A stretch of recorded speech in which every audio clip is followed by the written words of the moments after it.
A CEO publicly admitted that he is losing $200 on every single customer, and yet investors still gave his company a $500 billion valuation. Sounds insane, right? But this isn't insanity. This is the AI bubble.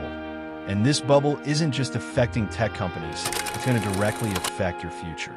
Do you remember the first time you used ChatGPT? That feeling like you were watching the future happen in real time. I remember seeing my sister learn quantum physics through ChatGPT using Minecraft examples, and in that moment I thought, wow, the future is already here.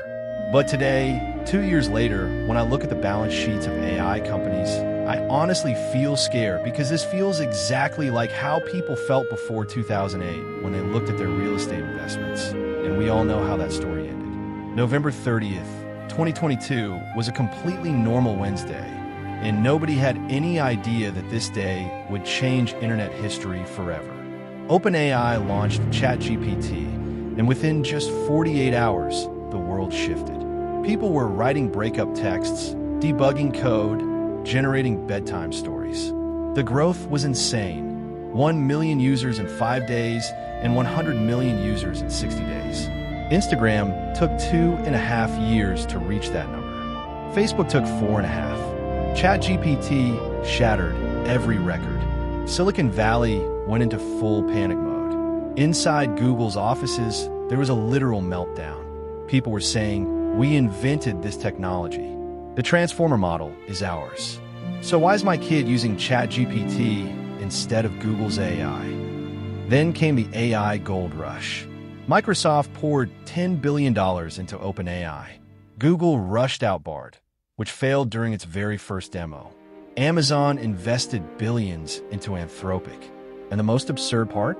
Companies were raising $100 million without even having a real product. All they needed was a PowerPoint slide with the words AI and neural networks on it. Someone was building an AI toothbrush. Someone else was building an AI recipe G. Someone else was building an AI recipe generator. Someone even built an AI dating coach. One company raised $30 million just to summarize AI outputs. That was peak absurdity. But the craziest part was the GPUs. These tiny computer chips, which look like ordinary circuit boards, suddenly became more valuable than gold, even more valuable than oil. NVIDIA skyrocketed into the ranks of the world's most valuable companies. Its CEO, Jensen Huang, started showing up at conferences wearing leather jackets like a rock star. The economics were wild. Renting one H100 GPU cost about $3 per hour, which sounds cheap, until you realize startups don't need one. They need hundreds. A small startup training a model would need around 500 chips, which comes out to $1,500 per hour, $36,000 per day, and over $1.1 million per month, just in rental costs. People were smuggling GPUs across borders. Waiting lists stretched to 12 months. Black markets emerged. Then in January 2025, Sam Altman, the CEO of OpenAI, posted a tweet that stopped investors' hearts.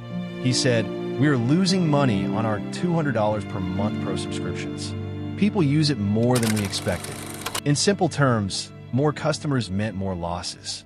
More success meant more problems. OpenAI's 2024 numbers showed $3.7 billion in revenue and $5 billion in losses, losing more money than it was making. And their pricing strategy? Literally vibes. Test two prices and see which one people tolerate.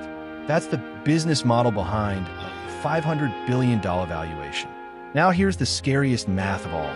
By 2030, the AI industry will need around $6.7 trillion in infrastructure investment. To justify that, it would need $2 trillion in annual revenue. Current revenue is roughly $200 billion. That's a 10x gap. Sam Altman says OpenAI could reach $100 billion in revenue by 2029, and the CFO responds, "This isn't a hockey stick curve. This looks like a drawing made by someone who's never played hockey in their life. This looks like a drawing made by someone who's never played hockey in their life." Then the cracks started to show. AI systems began hallucinating, completely fabricating information. Research papers that don't exist. legal cases that never happened, statistics from some parallel universe. Google's AI once suggested putting glue on pizza so the cheese would stick, something it learned from a Reddit joke. Lawsuits followed. The New York Times sued OpenAI. Artists, writers, and musicians all spoke up, saying, "You stole our copyrighted work." OpenAI responded, "We didn't steal it, we learned from it." But when that same material is used commercially, it starts to look a lot like theft. So the big question becomes, when does the bubble pop? Here's the twist, maybe not anytime soon. Because this time, the people inflating the bubble are the ones with almost unlimited money. Microsoft, Google, Meta, Amazon. These are real profitable giants. They're not investing in AI because it's profitable today. They're investing because they're afraid. Afraid that AI could become the next iPhone moment. Afraid it could become the next technology that changes everything. And whichever company moves too slowly risks becoming the next BlackBerry. And nobody wants to be BlackBerry. History shows that bubbles burst in 3 ways. First, when the money disappears, like during the dot-com crash when interest rates rose and funding dried up. Second, when a major meltdown occurs, like Lehman Brothers in 2008 or FTX in crypto. In AI, that could mean a major lab suddenly revealing massive losses. Third, when a single giant finally says, "Enough." So where are we right now? The bubble is inflated. The numbers are insane, but the explosion hasn't happened yet because the players at the poker table still have unlimited chips. Nobody is folding. We're not at the explosion. We're at the inhale, the silence before the scream, the tension before the snap, the final episode before the season finale. And here's the scariest part of all. When this bubble finally bursts, it won't just affect tech giants. It will affect your pension funds, your investments, and your job. So the real question isn't whether there's a bubble. The real question is whether you're ready. If this video gave you value, hit like so the YouTube algorithm